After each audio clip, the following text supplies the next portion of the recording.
వర్ధిల్లాలి బీసీల ఐక్యత వర్ధిల్లాలి వర్ధిల్లాలి వర్ధిల్లాలి బీసీల ఐక్యత వర్ధిల్లాలి బీసీల నాయకత్వం వర్ధిల్లాలి బీసీల నాయకత్వం వర్ధిల్లాలి జై బీసీ జై బీసీ జై బీసీ జై బీసీ జై బీసీ జై బీసీ మొన్నటి రోజు 17వ తేదీన ప్రభుత్వ పరంగా ప్రజాపాలన దినోత్సవాన్ని పురస్కరించుకొని మరి ప్రేరక గ్రౌండ్లో ఏదైతే కార్యక్రమాన్ని ప్రభుత్వం నిర్వహించాలని తలపెట్టిందో దానికి గౌరవ పెద్దలు ఆదిశీనన్న గారు మరి బీసీ బిడ్డగా ఈ ప్రభుత్వ విప్పుగా రావడం మరి వారిని ఆ రోజు చేసిన సభా కార్యక్రమంలో వారు గీతాలాపన చేస్తుండగా మరి వారు సైరన్ వేసుకొని ప్రోటోకాల్ పాటించకుండా ఇష్టాను రీతిలో రావడం మేము దీన్ని తీవ్రంగా ప్రతి మండల కాంగ్రెస్ పార్టీ తరఫున మరియు ప్రజల తరఫున పెద్ద ఎత్తున ఈరోజు మా మానల గ్రామం తరఫున కూడా బీసీ బిడ్డలందరం ఐక్యంగా వచ్చి ఇక్కడికి బీసీ బిడ్డలకు అవమానం జరిగితే మేము ఊరుకునేది లేదు.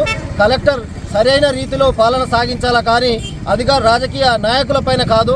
మీరు చేయాల్సింది మీ చిత్తశుద్ధి మీరు చేస్తున్నటువంటి పనిపైన ఉండాలని ఈ సభాముఖంగా మేము తెలియజేస్తూ మరి బీసీ బిడ్డ రాత్రి బవలు కష్టంతో కూడుకున్నటువంటి పనిని ఒక ఎమ్మెల్యే సాయాన్ని చూడకుండా ప్రతి ఒక్కరిలో ఒక బీద బిడ్డకు ఎలాంటి ఆపద వచ్చినా ముందుకు వెళ్ళి మరి వారి కార్యక్రమాలు కొనసాగిస్తుంటాయి. మీ వెనుక ఎవరున్నారు ఈ కుట్ర దీన్ని మేము చాలా తీవ్రంగా పరిగణిస్తూ ఉన్నాం. ఇలాంటి కార్యక్రమాలకు మీరు పాల్పడితే ప్రతి గ్రామం నుండి పెద్ద ఎత్తున విచ్చేసి మీ ఆఫీసును ముట్టడి చేసి ప్రభుత్వానికి మీరు చేస్తున్న చర్యలను మేము చెప్పే విధంగా మీకు తగిన గుణపాఠం కూడా ఈ ప్రజలు చెప్తారు.